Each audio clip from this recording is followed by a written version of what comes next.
On va commencer par parler des revues. Alors, il y avait énormément de questions sur les revues, comme vous avez pu le constater.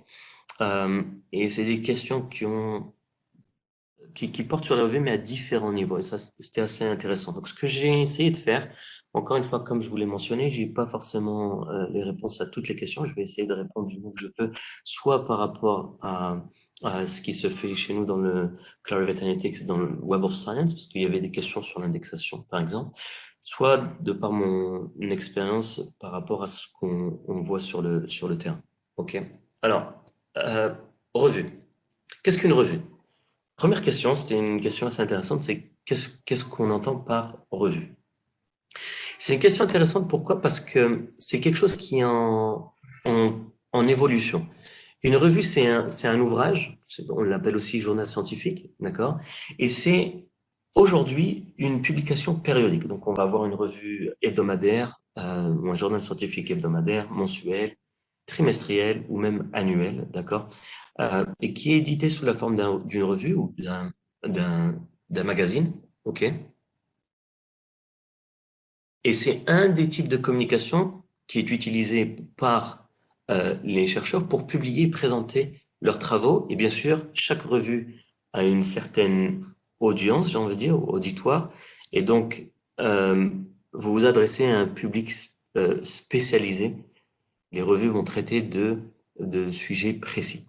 Bon, je passe le cas des revues multidisciplinaires qui vont parler de tous les sujets en sciences, mais souvent, ce que font les chercheurs, ils vont publier dans une revue qui traite de plusieurs sujets dans leur discipline. OK? Et souvent, la revue, très souvent, et c'est un point très important en sciences, c'est que la revue justifie d'un examen par des examinateurs indépendants. Bien sûr, les examinateurs ne travaillent pas pour l'éditeur de la revue. Et ils vont examiner la rigueur. Donc, en gros, ce que vous publiez, est-ce qu'il y a une certaine rigueur? Bien sûr, la méthode employée. Et puis après, bien sûr, il y a la qualité du langage, la présentation des résultats, et ainsi de suite, et toute la théorie qui va derrière. OK? Donc, pourquoi je dis que c'est quelque chose qui est en évolution? Parce pose de plus en plus la question dans le monde de la publication, est-ce qu'on a besoin de publier périodiquement? Est-ce qu'on a besoin d'attendre? C'est pour ça que le point périodique, ok, alors la revue c'était un format papier, ensuite maintenant on a des revues qui sont disponibles en ligne, on peut consulter les publications directement en ligne, mais l'aspect périodique, ça pose beaucoup de questions. Est-ce qu'on a besoin d'attendre d'avoir, je sais pas moi, 15, 20, 30 publications pour avoir une revue ou un numéro, un volume, ok? Ou est-ce qu'on pourrait pas, ben, tous les jours, voilà, dans le site de la revue, on a une nouvelle publication. Donc l'aspect périodique, il est en train de changer puisque maintenant tout peut être mis à disposition en ligne très rapidement. Alors il y a la deuxième question qui revient souvent aussi, c'est quoi une revue indexée? À chaque fois on nous parle de revue indexée, c'est quoi une revue indexée? L'indexation, au-delà de l'aspect revue, l'indexation, ce que vous faites quand on indexe, c'est de l'informatique, on va prendre les informations et on va les mettre à disposition dans une sorte de base de données. Mais en plus de ça, quand on indexe, quand on parle de citation index, c'est bien de ça dont on parle ici. Citation index, c'est l'indice des citations. Donc, on va utiliser les références pour créer des liens dans les publications. On prend une publication, publication A, OK, qui a 10 références, numéroté de 1 à 10. Mais donc, il y a un lien qui a été créé. Donc, on a indexé les références dans la publication, on indexe la publication dans l'indice. Donc, on crée ce qu'on appelle un réseau de citations. OK, donc, c'est ce que je dis. Ici, c'est une liste ordonnée de publications citées. Et donc, ce que je dis ici, une revue indexée, c'est un élément, c'est une revue que vous allez pouvoir explorer dans une base de données en utilisant les données bibliographiques. Donc, le titre, quand on indexe, on va indexer toutes les informations bibliographiques de la revue et des publications, le titre, la liste des auteurs, les références, les citations, les mots-clés, et ainsi de suite. OK? Critères de sélection des revues, on me demande, mais pourquoi cette revue, elle est indexée dans Web of Science, elle n'est pas indexée ailleurs, et vice-versa. Donc, ce que je dis ici, c'est que on a 28 critères de sélection. Clarivate Analytics, la spécificité qui est très importante, Clarivate Analytics n'est pas un éditeur. On ne publie pas de revues. D'accord? Les éditeurs publient les revues, ils nous envoient, okay, nous envoient les revues pour indexation. Et donc, on va utiliser ce qu'on appelle un processus de sélection pour analyser la qualité et l'influence de la revue. Au total, il y a 28 critères, 24 pour la qualité et 4 pour l'impact. Alors ici, j'ai mis le lien du processus de sélection. Bon, c'est pas l'objectif de la formation aujourd'hui. On pourrait en parler. On pourrait en faire une formation d'1 à 2 heures juste sur ce sujet pour détailler tous les critères de sélection. Donc, je vous renvoie vers ce lien euh, qui vous permettra de comprendre ce que nous on évalue pour, avant de prendre la décision d'indexer ou pas la revue dans le Web of Science. Ok, alors il y a une question qui est intéressante. Là, du coup, là, c'est pas une question que j'ai posée.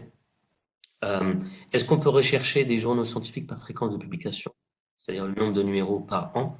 Alors, c'est pas encore disponible, pas pour le moment, mais ça sera très prochainement disponible dans base de données, je pense, à Journal Citation Reports. L'information est déjà là, mais elle n'existe pas sous la forme de filtre. Et pareil pour Master Journal. Donc, ça, c'est quelque chose sur lequel développement produit travaille et ça sera disponible très prochainement. Comment distingue-t-on les revues ou journaux scientifiques en anglais, français, arabe reconnus mondialement? Alors, la personne dit reconnus mondialement Q1, Q2, Q3 de ceux qui ne le sont pas. Alors, ça, c'est une question intéressante parce que la personne ici considère que les revues qui sont revues Q1, Q2, Q3 sont forcément les revues qui sont reconnues mondialement. Alors, je pourrais challenger un petit peu cette idée-là parce que avant que la revue ait un facteur d'impact et, et un quartile, Q1, Q2, Q3 et Q4, elle est indexée, elle n'a pas forcément encore ce genre d'indicateur. Et pourtant, elle est pour nous de très bonne qualité et a une influence. Donc, Q1, Q2, Q3, Q4 ne veut pas dire reconnu mondialement. Ce que ça veut dire, c'est que on a fait un classement de la revue dans la discipline. On va en parler tout à l'heure dans la section indicateurs. Alors ici, ce que je dis, c'est que dans Journal Citation Reports, euh, cet outil permet de faire une recherche en filtrant sur le quartile, le quartile. Le filtre sur la langue n'est pas encore disponible. On peut filtrer sur le pays, mais le pays de l'éditeur, mais pas sur la langue de la revue. Okay, donc, dans Journal Citation Report, sur la gauche, on peut filtrer les revues qui sont Q1, Q2, Q3, Q4 et ainsi de suite.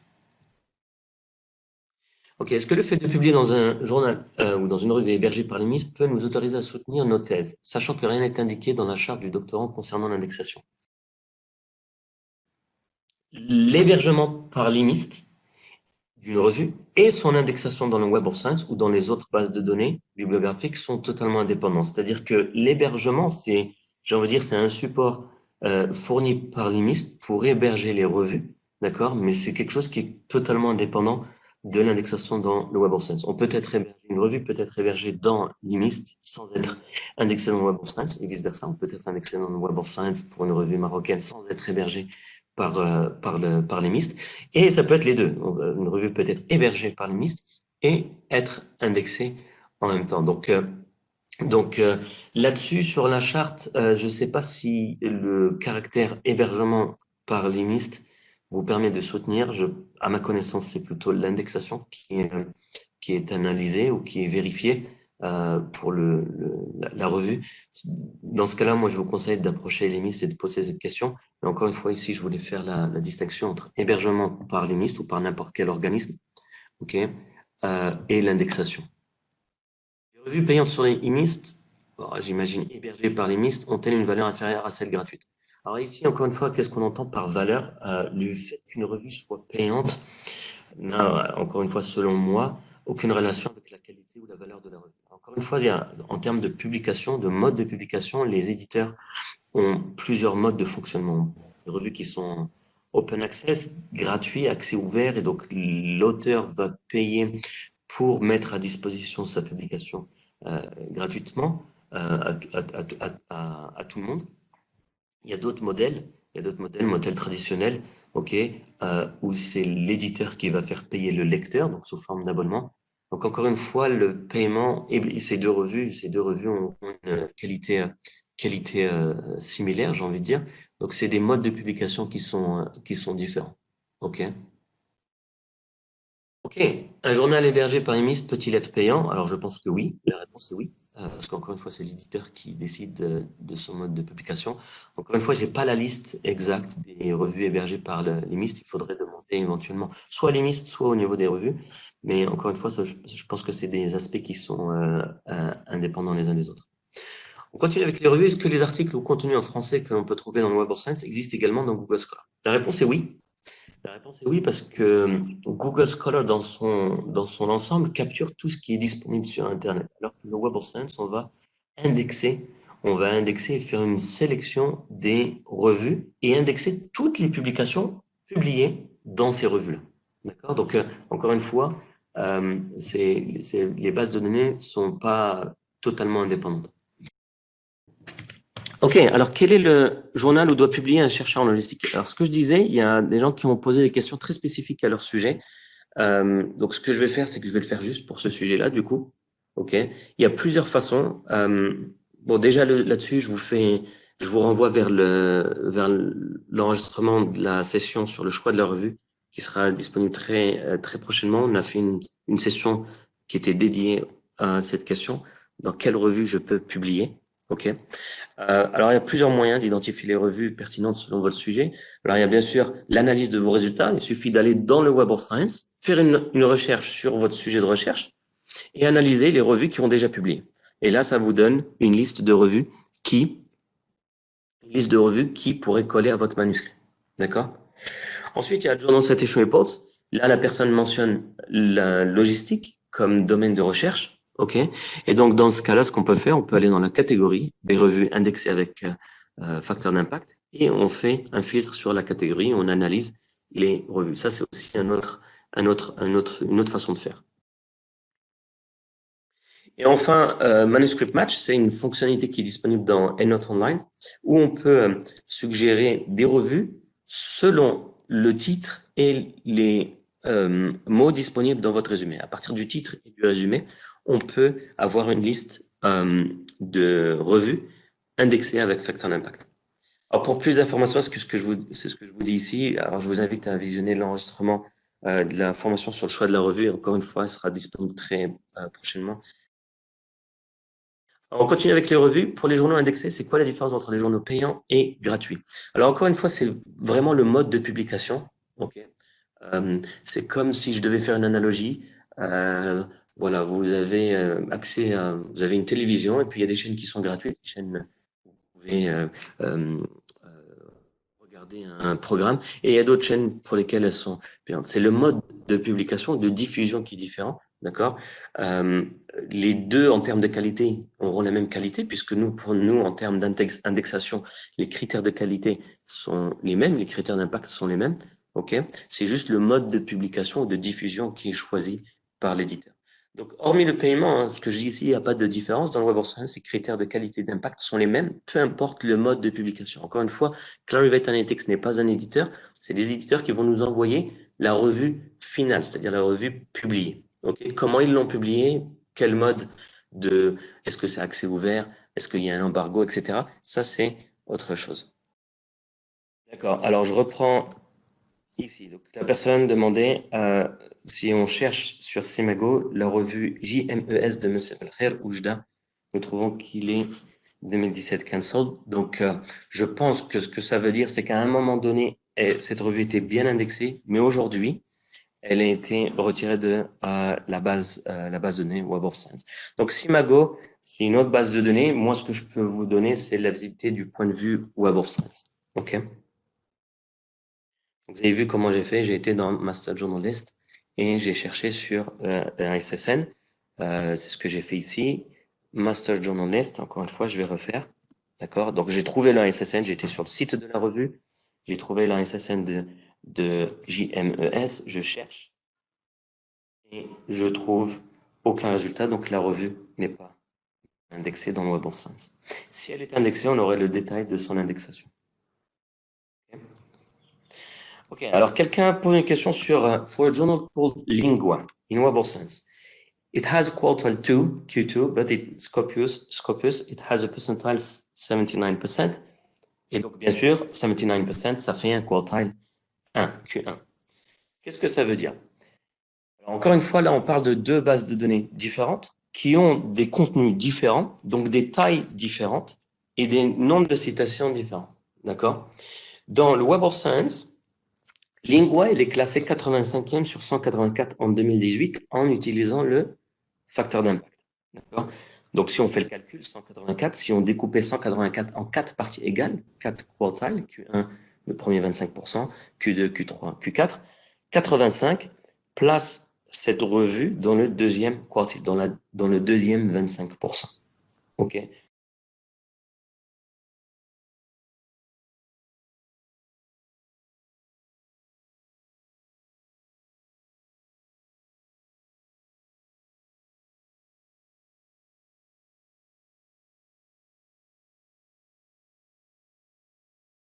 184, on découpe 184 en 4. OK, donc le premier quartile, c'est les premières 45 revues à peu près,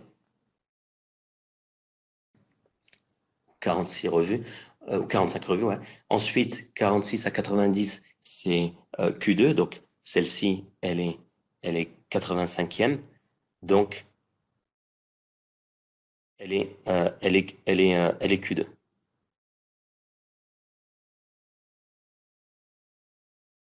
Donc ici, donc cette revue,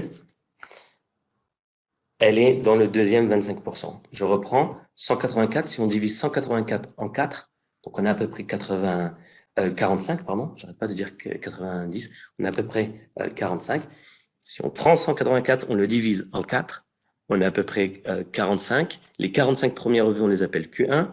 De 46 à 90, on les appelle Q2. Donc celle-ci est classée 85e, donc elle est entre 46 et 90. Elle est Q2 du point de vue Web of Science, selon le nombre de revues qu'on a dans la discipline. Et je pense que c'est la linguistique. D'accord? Donc cette revue, elle est dans le deuxième 25%, donc elle est Q2. Dans Scopus, peut-être qu'ils ont plus de revues dans le linguistique et ce qu'ils eux utilisent pour classer, donc c'est pas le facteur d'impact, peut-être que c'est le side score ou d'autres indicateurs, fait que cette revue-là, du point de vue de Scopus dans leur base de données, selon le nombre de revues qu'ils ont, elle est dans le premier 25%. D'accord? Les bases de données sont différentes, les classements sont différents, le nombre de citations et les indicateurs utilisés pour faire les classements sont différents. OK? D'accord? Donc, encore une fois, quelqu'un pose la question, on va en parler tout à l'heure sur les indicateurs. Qu'est-ce que ça veut dire Q1, Q2, Q3, Q4? On prend le nombre de revues, on prend les revues, on les classe par discipline. 184 ici pour la linguistique. On va découper 184 en 4 parties égales. OK? Donc, on est à peu près à 45, 46, 46, 46 même. Les 46 premières revues, on les appelle Q1. Les 46 suivantes, Q2, et ainsi de suite. OK? Ok, on continue avec les revues. Quelle est la différence entre revue et journal? Alors ça, c'est une question qui revient souvent, surtout, j'ai envie de dire, dans les pays francophones. Pourquoi? Je pense savoir pourquoi, parce que on va appeler ça une revue scientifique, mais c'est aussi un journal scientifique. Donc c'est le même type de publication, le même type d'ouvrage, c'est la même chose, support de publication.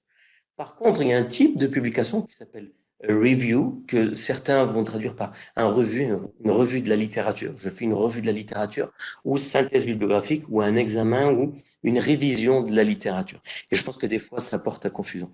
La revue scientifique ou le journal scientifique, c'est la même chose, c'est le magazine. A review, c'est le type de document. Donc, je fais un review, je fais un examen de la, ou une synthèse de la littérature passée, d'accord, ou la bibliographie.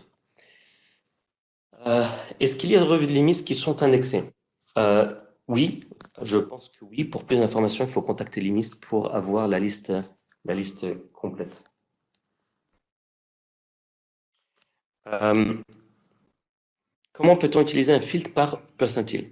Alors, ça, c'est possible uniquement dans le fichier Excel. Dans Journal Citation Reports, vous avez les données sous format Excel et pour chaque revue, il y a le percentile qui est affiché, mais il n'est pas affiché dans l'interface. Et il est disponible pour la dernière année d'édition. Quelle est la différence entre une revue indexée et le facteur d'impact d'une revue? Ok. C'est deux choses différentes. La revue désigne le journal, ok, désigne le magazine, le journal scientifique, ok. Le facteur d'impact, c'est l'un des indicateurs. C'est l'un de ces indicateurs qui permet d'avoir une idée de l'influence, ok, moyenne de la revue. Ok, ça permet d'analyser en moyenne combien de fois les publications de cette revue sont citées. D'accord, c'est un indicateur. C'est comme si la revue, c'est l'entité que vous analysez. Le facteur d'impact, c'est un de ces indicateurs. Ok. Si une revue fait partie intégrante du Web of Science et n'y est pas indexée, est-ce qu'on peut y soumettre un article? Alors, je pense que là, il y a une confusion. Si elle fait partie du Web of Science, alors euh, elle est indexée.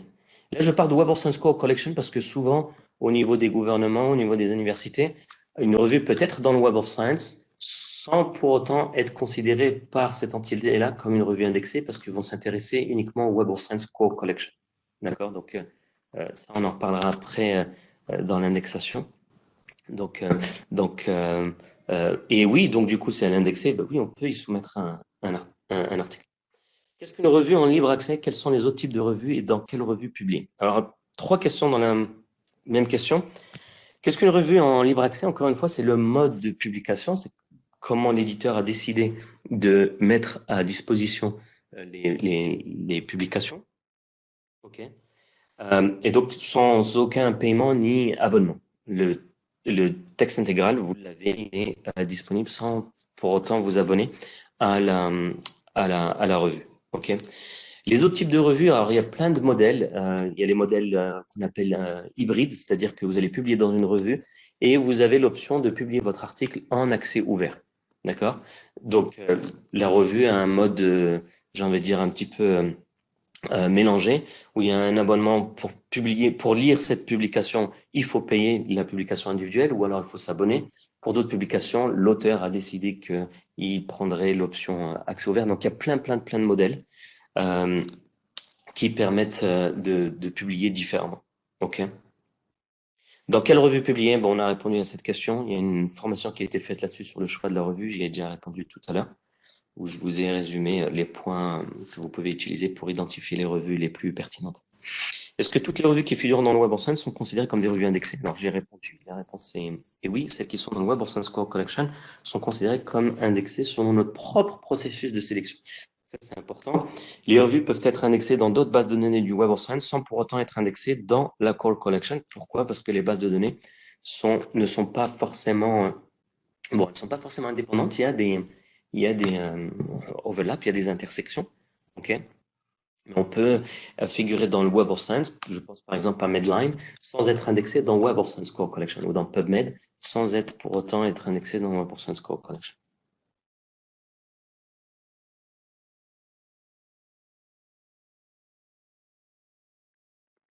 Pourquoi certaines revues indexées, Scopus ne figure pas dans le Web of Science et d'autres existent dans le Web of Science mais ne figurent pas dans Scopus? Alors je l'ai expliqué, ce sont deux produits différents de deux sociétés différentes qui ont des processus de sélection différents.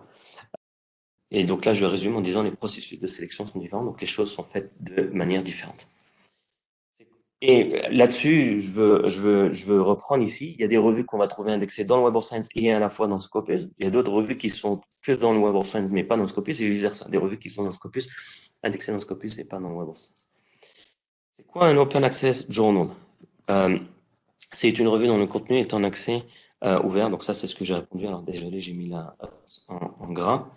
Ici, je mets le libre accès ou Open Access, accès ouvert, fait référence à des informations numériques en ligne. Alors, c'est pas forcément que des publications, hein. Il y a des logiciels qui sont en accès ouvert ou c'est gratuit et disponible gratuitement.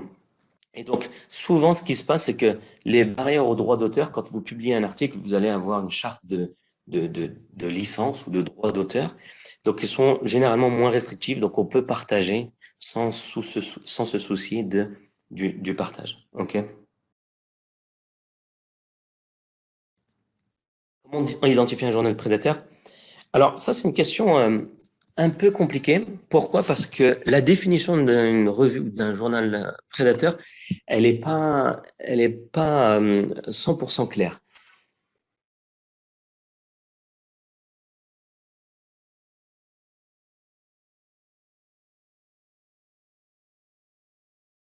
Un journal prédateur, ça va être une revue qui va avoir des pratiques un petit peu douteuses et qui va essayer d'exploiter le mode de publication pour en tirer profit.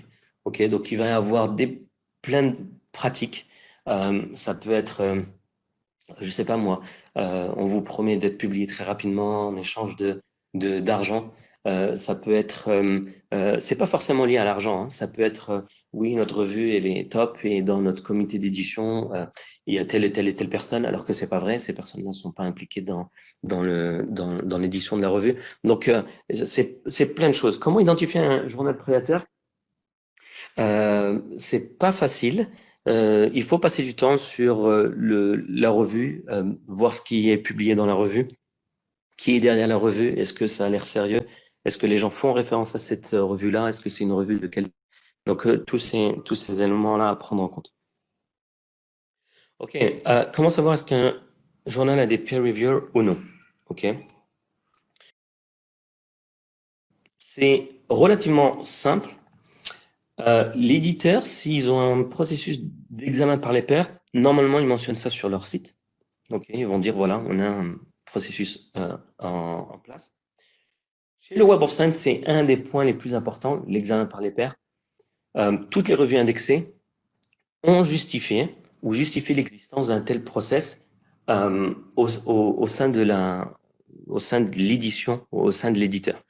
Donc, quand vous cherchez dans le Web of Science, vous trouvez une revue, vous savez que l'examen par les pairs, nous, on l'a évalué, on l'a analysé, et la revue qui est indexée justifie ce, euh, ce processus d'examen par les pairs. Est-ce qu'il y a des journaux qui peuvent demander des frais à payer après examination? Comment? Alors, la réponse est oui.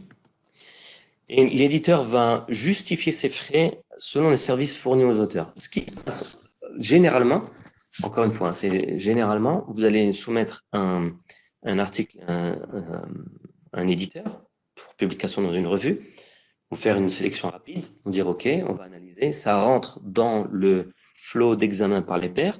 Les pairs vont dire OK, c'est bon, c'est OK, peut-être avec des corrections, etc. Vous êtes accepté, et la revue vous dit voilà, il faut payer, voilà les frais de publication.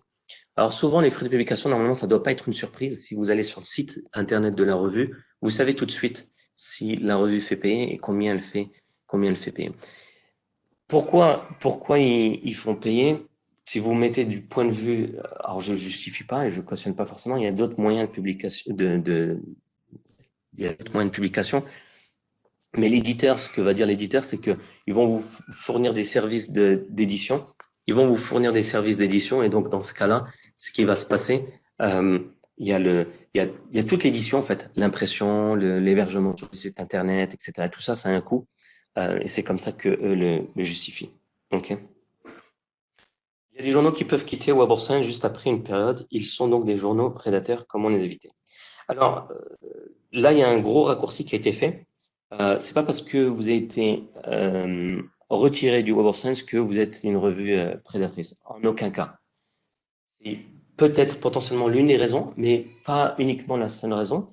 Ok. Il y a d'autres critères. Vous vous rappelez les 28 critères d'évaluation. Il y en a 24 pour la qualité et 4 pour l'impact. D'accord?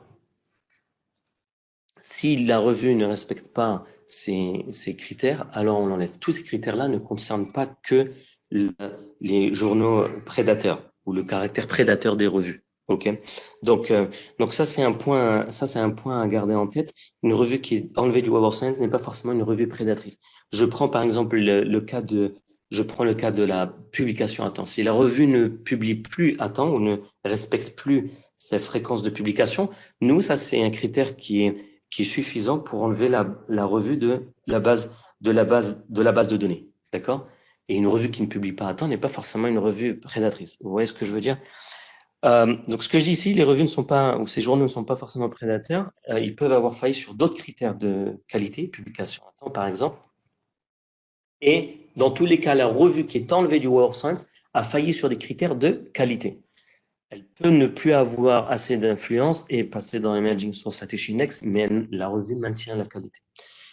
Par contre, la liste des revues qui ont un petit peu triché sur le nombre des citations, sur la provenance des citations, l'origine des citations, etc., elle est disponible sur c'est une liste publique, et qui contient les revues qui ont été supprimées de JCR avec les raisons, qui expliquent pourquoi cette revue a été retirée.